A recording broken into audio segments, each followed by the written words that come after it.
first alarm sounded like a question, a soft chime, polite, almost apologetic. Captain Robert Hale barely glanced up from the flight management screen. 36,000 feet over the Rockies, clear skies, smooth air. This was supposed to be one of the easiest legs of the week. The kind of flight where time blurred and muscle memory took over. He reached for his coffee. Then the chime screamed. A red master warning light exploded across the panel, followed by a cascade of alerts so fast they overlapped, stacking sound on sound until the cockpit felt alive, panicked, shouting in a language only pilots understood. Hydraulic pressure dropping, First Officer Evelyn Carter said, already moving. Her voice was calm, almost flat. But her hands were flying, confirming gauges, cross-checking instruments, silencing alarms one by one to isolate the truth buried beneath the noise. The aircraft lurched. Not violently, not yet, but enough that both pilots felt it in their stomachs. "What do we have?" Hale asked. Evelyn didn't answer immediately. She leaned forward, eyes scanning left to right to left. Years of training condensed into seconds. "System B failing," she said. "Pressure's bleeding fast." "That shouldn't," Hale began. Another jolt. Stronger this time. The autopilot disengaged with a sharp clack. Evelyn's hand was already on the yoke.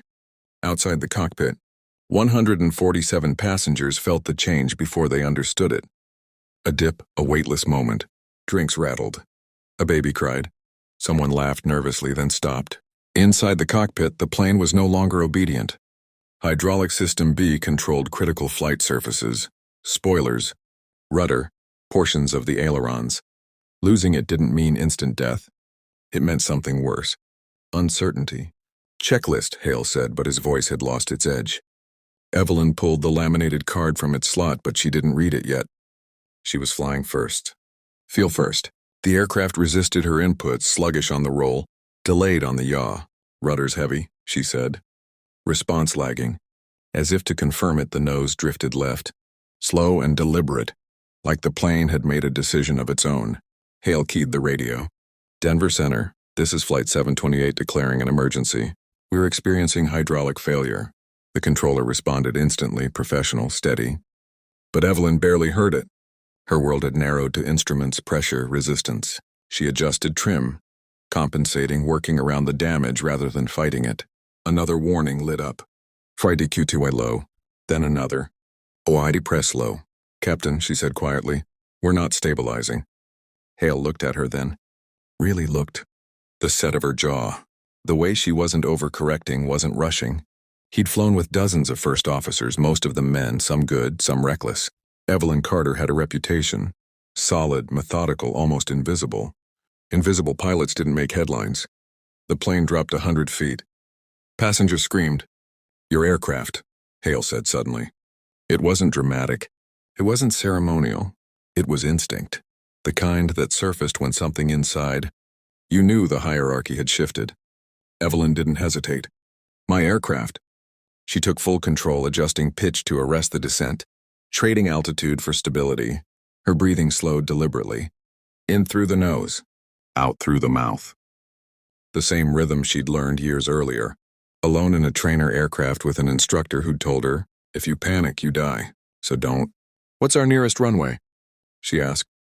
"Cheyenne," Hale replied. 25 minutes. Evelyn shook her head. "We don't have 25. Another system chimed. Electrical fluctuations now, secondary but dangerous. Cascading failures were never polite.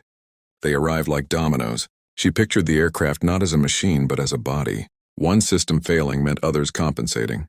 Straining, failing in turn. "Denver," Hale said into the radio. "Urgency creeping in. We need immediate vectors. We may not maintain altitude." The controller's voice tightened. "Roger, Flight 728. Turn left heading 180. Descend at pilot's discretion." Left, of course. Evelyn eased the yoke, anticipating the lag. The plane resisted, then rolled too far. The dead hydraulics turning precision into guesswork. She corrected gently.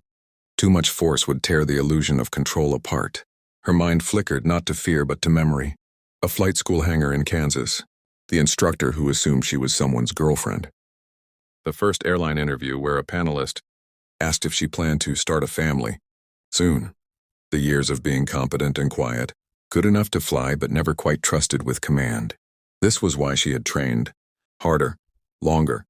This was why. She knew the aircraft like a second spine. Another drop. 200 feet. Cabin crew, prepare for emergency landing, Hale announced. Evelyn heard the words as if through water. She focused on what still worked. Engines nominal. Primary flight controls. Degraded but responsive. Flaps she didn't know yet. Landing gear unknown. Unknown was the enemy. Outside, the horizon tilted, then steadied. Evelyn, Hale said softly. No rank now, no titles. Can you do this? She didn't look at him. Yes, she said. The word wasn't brave. It wasn't loud. It was certain. Far below, a strip of concrete waited, too short. Too distant, the only option left. Air traffic control cleared the sky around them.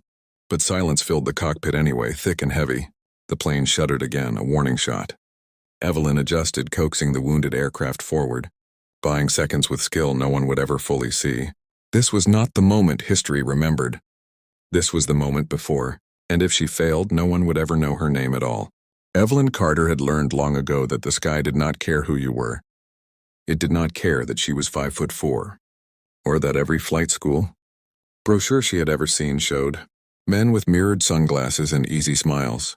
The sky only cared whether you understood it, whether you respected it enough to prepare for the moment when everything went wrong. That lesson had been drilled into her the first time she touched a control yoke. She was 19, standing on the tarmac of a small municipal airport in eastern Kansas, the smell of fuel sharp in the summer heat. The instructor, Rick, according to the patch on his sleeve, had looked past her, scanning for someone else. You here with your boyfriend? He'd asked. No, she said. I'm here to fly. Rick had laughed, a short bark of disbelief, and handed her a headset 2 sizes too big. We'll see how long that lasts. It lasted. It lasted through the first hard landing that rattled her teeth, through the stall recovery that made her stomach flip and her palms sweat. Through the day, Rick climbed out of the plane shaking his head and said, I'll be damned. You've got hands. Hands, not talent, not judgment, just hands. She took it anyway. Years later, at 36,000 feet with alarms screaming and hydraulics bleeding out, those early moments returned with painful clarity, not because she was afraid, but because she knew exactly how much of her life had led to this one. Evelyn had not grown up dreaming of flight. Her father was a machinist. Her mother worked nights as a nurse. Planes were background noise, silver streaks crossing a wide Midwestern sky. But during her last year of high school, a substitute teacher brought in a documentary about World War II aviation. It mentioned the women. Air Force service pilots, the WASPs, almost as an afterthought. They ferried aircraft. They tested planes. They were not allowed to fly in combat. They were civilians. No monuments. No benefits. 38 of them died and their families had to pay to bring the bodies home. Evelyn went to the library that afternoon and stayed until closing. That was the first time she understood that skill did not guarantee recognition. That competence could be used, relied upon, and then quietly erased. She enrolled in flight school with scholarship money and part-time jobs, cleaning hangars and refueling planes at dawn. She studied harder than anyone else, not because she loved perfection, but because mistakes were never forgiven when they came from her. Male students bounced back from errors with jokes and second chances. Evelyn learned to fly like every check ride might be her last. Her instructors trusted her with bad weather, with crosswinds, with the flights no one else wanted. You're steady, they'd say. You don't spook. Steady pilots were useful. They were rarely celebrated. At the regional airline interview, she wore a Navy suit and kept her answers short. Her instructors trusted her with bad weather, with crosswinds, with the flights no one else wanted. You're steady, they'd say. You don't spook. Steady pilots were useful. They were rarely celebrated.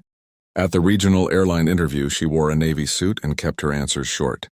The panel asked about engine failures, emergency descents, crew resource management. Then one man leaned back in his chair. How do you feel about taking orders from younger captains? Evelyn smiled back. I feel good about flying safely with any qualified professional. She got the job. In training, she learned the aircraft the way some people learned languages by listening. Until the machine spoke back. She memorized not just procedures, how the plane felt when something was off by 0.5%, how a vibration at cruise could predict a failure 2 hours later. Simulators were where the real lessons lived. Engine fire at V1, electrical bus failures, rapid decompression. The instructors liked to pile disasters on top of one another. Watching to see who panicked and who adapted, Evelyn adapted. Once, during a particularly brutal session, the simulator instructor stopped the run and stared at her through the glass. "Why aren't you more aggressive?" he asked. "Because the plane isn't panicking," she replied. "Why should I?" He didn't argue. She studied accidents obsessively, the ones caused by overconfidence, by captains who wouldn't listen and first officers who wouldn't speak. She promised herself she would never be silent, but she also learned when to wait. Airlines had a way of flattening people into roles. Captains commanded, first officers supported. Women, especially women who didn't fit a narrative, often disappeared into the background, praised for teamwork but never singled out for leadership. Evelyn was fine with that, until it mattered. The day Flight 728 left the gate, nothing felt unusual. The aircraft log showed minor maintenance, nothing alarming. She ran her checks, noted a hydraulic quantity slightly lower than ideal, but still within limits. Within limits was where danger liked to hide. Now, as the aircraft trembled beneath her hands, she understood exactly what was happening. A slow leak. A system starving itself while pretending everything was fine.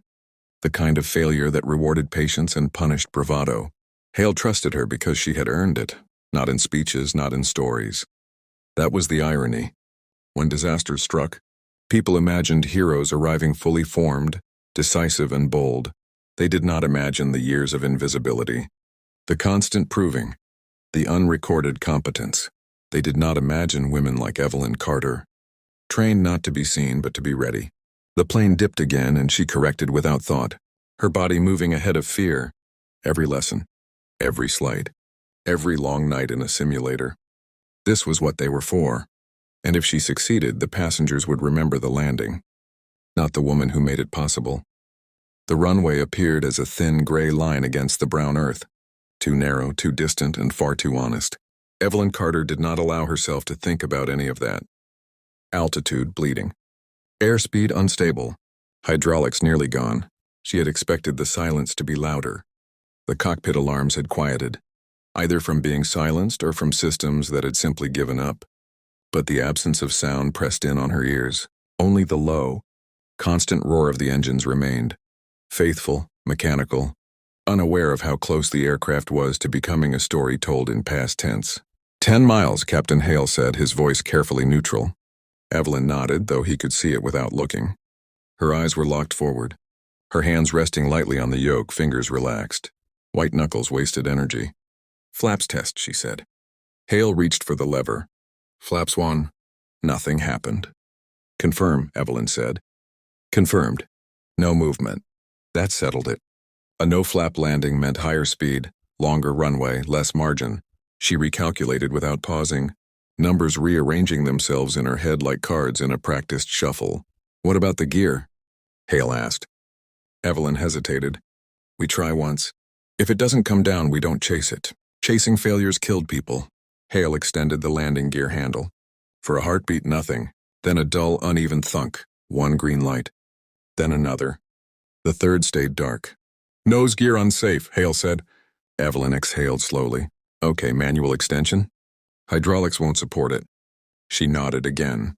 2 good legs were better than none. A nose gear collapse at rollout was survivable. If the speed was right, if the center line was held, if panic stayed out of the cockpit. If "Cabin's ready," Hale said after a moment, listening to the interphone. "They know it'll be hard." Evelyn didn't respond. She was flying a picture now, not a checklist. The descent angle had to be precise. Too steep and they'd strike hard. Too shallow and they'd float. Eating runway they didn't have. Wind gusted from the west, nudging the nose. She corrected with rudder that answered late and heavy like a stubborn door. Her muscles burned, but she welcomed it. Pain was proof of control. "Speed's high," Hale said. "I know," she replied. "I need it." Without flaps, speed was life until it became the opposite. At 5 miles out, the passengers could see the ground. Clearly. Fields, roads, cars moving at ordinary speeds. Ordinary lives continuing as if nothing extraordinary was about to happen above them. In the cabin, hands gripped armrests. People prayed to gods they hadn't spoken to in years. A flight attendant crouched between rows, her voice steady, her eyes betraying nothing. No one knew who was flying the plane. At 1,000 feet, the aircraft shuddered, another reminder that the margin was razor thin. Evelyn's breathing slowed further. In, out, in, out. "Stabilized," Hale said, surprised despite himself. She was, barely. The runway rushed toward them now, perspective widening, details sharpening. Painted numbers. Rubber skid marks. The truth of gravity. 500, the automated voice called. Evelyn adjusted pitch by millimeters, easing power back with care so deliberate it bordered on reverence. She could feel the aircraft's reluctance, its damaged systems protesting the demand to behave normally one last time. 400. A gust lifted the right wing. She countered, holding center line with stubborn precision. 300.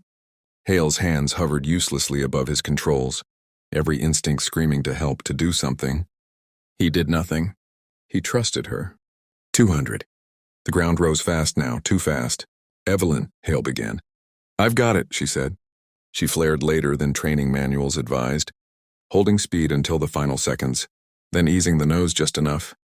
The main gear struck hard, violent but aligned. The sound was thunderous, metal protesting, passengers screaming as the plane bounced once, then settled. She brought the thrust reversers up instinctively. Nothing. "No reverse," Hale said. "Brakes," Evelyn said. Evelyn held the yoke back, keeping weight off the nose as long as physics allowed.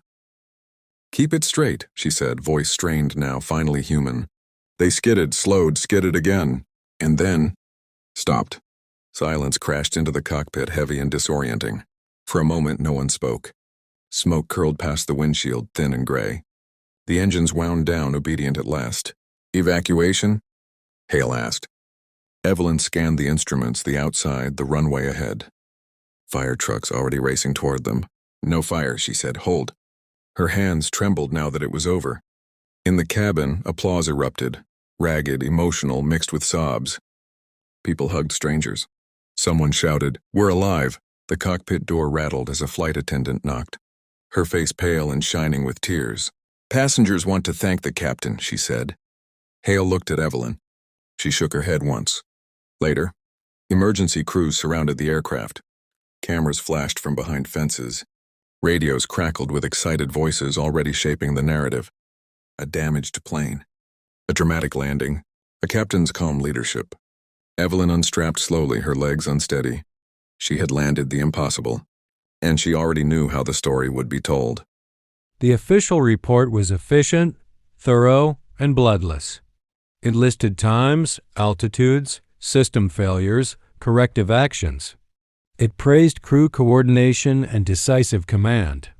It noted passenger survival rates and runway damage. It included photographs, diagrams, and a conclusion that would be read by investigators, lawyers, and safety boards. It named Captain Robert Hale 12 times. It named First Officer Evelyn Carter once. Not in the summary, not in the recommendations, only in the crew manifest, alphabetized, stripped of context. Hale was interviewed the same day. Cameras framed him against flashing emergency lights. He spoke carefully, generously, crediting the team and training. The headline read, "Veteran Captain Guides Crippled Jet to Safety." Evelyn watched from a quiet corner of the terminal, her uniform jacket folded over her arm, grease still on her hands. No one asked her for a statement. No one asked how it felt to fly a plane without hydraulics, without flaps, without margin. They assumed they already knew. In the days that followed, the story hardened into something comfortable. A seasoned male captain. A dramatic landing. A near tragedy avoided. The narrative fit neatly into decades of expectation, reinforced by habit and repetition. Women, when mentioned at all, appeared as grateful passengers, brave flight attendants, tearful spouses waiting beyond security lines, not as pilots. Evelyn returned to flying after mandatory leave, her inbox filled with routine schedules and generic congratulations. One message from a senior manager thanked the flight crew and reminded everyone to follow standard operating procedures. No commendation, no ceremony, She did not complain. She had learned early that pointing out erasure often came with consequences. Instead, she continued doing what she had always done, flying well, staying ready, remaining invisible. History made room for women only when it could no longer avoid them. The Wasps had ferried bombers and fighters across a nation at war, then been sent home without benefits, without funerals, without acknowledgement. Commercial aviation had welcomed women as stewardesses long before it trusted them with controls. When women finally entered cockpits, they were treated as exceptions, novelties, risks to be managed. When they succeeded, the success was collective. When men succeeded, it was personal. Aviation liked its heroes singular. The truth was Messier. Safety was built on quiet competence, on preparation without applause, on people who knew the machine deeply enough to sense its lies. Many of those people were women, trained under harsher scrutiny, allowed fewer mistakes, and remembered less often. Evelyn read the final accident analysis months later. It credited correct handling of degraded flight, controls, and appropriate decision-making under pressure. It did not specify whose hands had steadied the aircraft when it tried to drift.